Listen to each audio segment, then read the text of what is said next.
오늘 우리에게 주시는 하나님의 말씀은 마태복음 21장 18절부터 32절까지 말씀입니다. 제가 봉독하겠습니다. 이른 아침에 성으로 들어오실 때 시장하신지라 길가에서 한 무화과 나무를 보시고 그리로 가사 잎사귀밖에 아무것도 찾지 못하시고 나무에게 이르시되 이제부터 영원토록 내가 열매를 맺지 못하리라 하시니 무화과 나무가 곧 마른지라. 제자들이 보고 이상히 여겨 이르되 무화과 나무가 어찌하여 곧 말랐나이까. 예수께서 대답하여 이르시되 내가 진실로 너희에게 이르노니 만일 너희가 믿음이 있고 의심하지 아니하면 이 무화과 나무에게 된 이런 일만 할 뿐 아니라 이 산더러 들려 바다에 던져지라 하여도 될 것이요 너희가 기도할 때 무엇이든지 믿고 구하는 것은 다 받으리라 하시니라. 예수께서 성전에 들어가 가르치실세 대제사장들과 백성의 장로들이 나와 이르되 내가 무슨 권위로 이런 일을 하느냐 또 누가 이 권위를 주었느냐. 예수께서 대답하시되 나도 한 말을 너희에게 물으리니 너희가 대답하면 나도 무슨 권위로 이런 일을 하는지 이르리라.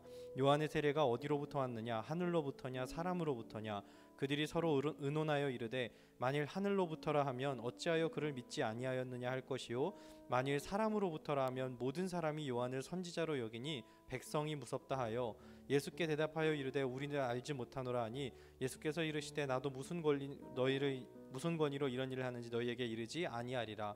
그러나 너희 생각에는 어떠하냐. 어떤 사람에게 두 아들이 있는데 맏아들에게 가서 이르되 얘 오늘 포도원에 가서 일하라 하니 대답하여 이르되 아버지 가겠나이다 하더니 가지 아니하고 둘째 아들에게 가서 또 그와 같이 말하니 대답하여 이르되 실소이다 하였다가 그 후에 뉘우치고 갔으니 그 둘 중에 누가 아버지의 뜻대로 하였느냐.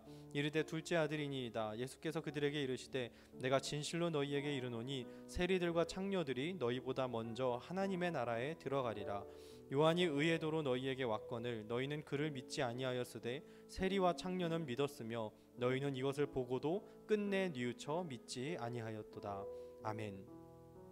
오늘 말씀은 무화과 나무를 저주하신 예수님이라는 아주 독특한 장면을 기록하고 있습니다.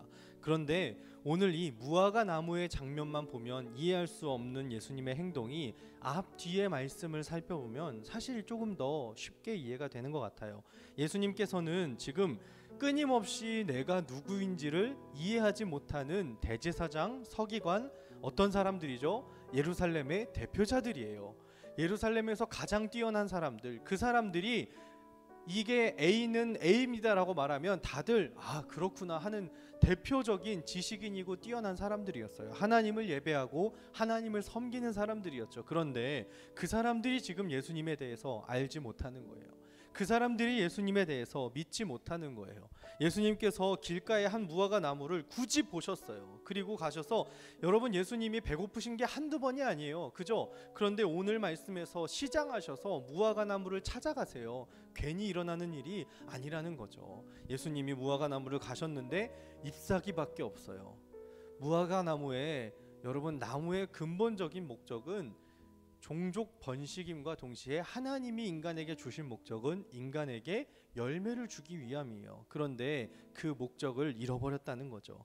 그러고 나서 제자들을 보시면서 말씀하세요. 너희에게 믿음이 있다고 하면 기도할 때 무엇이든지 믿고 구하면 다 받으리라. 여러분 이 기도의 제목이 주문 같다고 생각하면 큰 착각입니다. 기도할 때예요. 무슨 뜻이죠? 하나님과 함께 할 때, 하나님의 뜻을 구하며 그 뜻에 순종할 때 우리에게 믿어지는 것들, 구하게 되는 것들은 하나님이 정말 다 주신다는 뜻입니다. 그런데 우리와 하나님 사이에 생각의 차이가 있어요. 나는 나밖에 모르기 때문에 하나님의 뜻을 다 알지 못한다는 거죠. 그때 하나님이 우리에게 말씀해 주시는 거예요. 하나하나씩 너희에게 있는 본질, 너희의 삶에 열매가 없다면 우리의 삶에 큰 문제가 생긴다는 거예요. 그래서 여러분 보세요.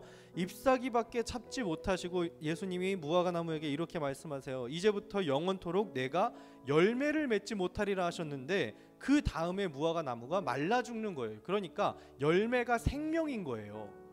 그러니까 예수님이 지금 무화과를 보면서 저주하신 거는 그냥 앞으로 너 열매 못 맺어가 아니라 열매가 너의 생명이다 말씀하시는데 그 뒤에 23절부터 32절까지 서기관과 제사장들은 예수님 하나님의 말씀에 대해서 알고 하나님의 뜻에 대해서 알아서 꼭 나무가 풍성한 잎이 있지만 정작 그들이 예수님에 대해서 믿지 못하기 때문에 그들에게 열매가 없다는 거예요. 그래서 예수님이 말씀하시는 거예요. 맨 마지막 32절에 세리와 창녀는 믿었으며 너희는 이것을 보고도 끝내 뉘우쳐 믿지 아니하였도다. 여러분, 믿음 없는 삶이 아니라 예수님이시라는 걸, 그리스도시라는 걸, 하나님의 아들, 날 구원하신 구원자시라는 걸 믿는 오늘 하루 되길 바랍니다. 기도하겠습니다. 예수님, 우리가 믿음 없는 자가 아니라 믿는 자 되게 하여 주시옵소서. 믿음 없어서 삶의 모양은 나쁘지 않아 보이는데 결국은 말라 죽어가는 무화과 나무가 되지 않게 하시고 우리의 삶에 풍성한 열매가 맺히는 복된 삶 되게 하여 주시옵소서. 감사드리며 예수님의 이름으로 기도했습니다. 아멘.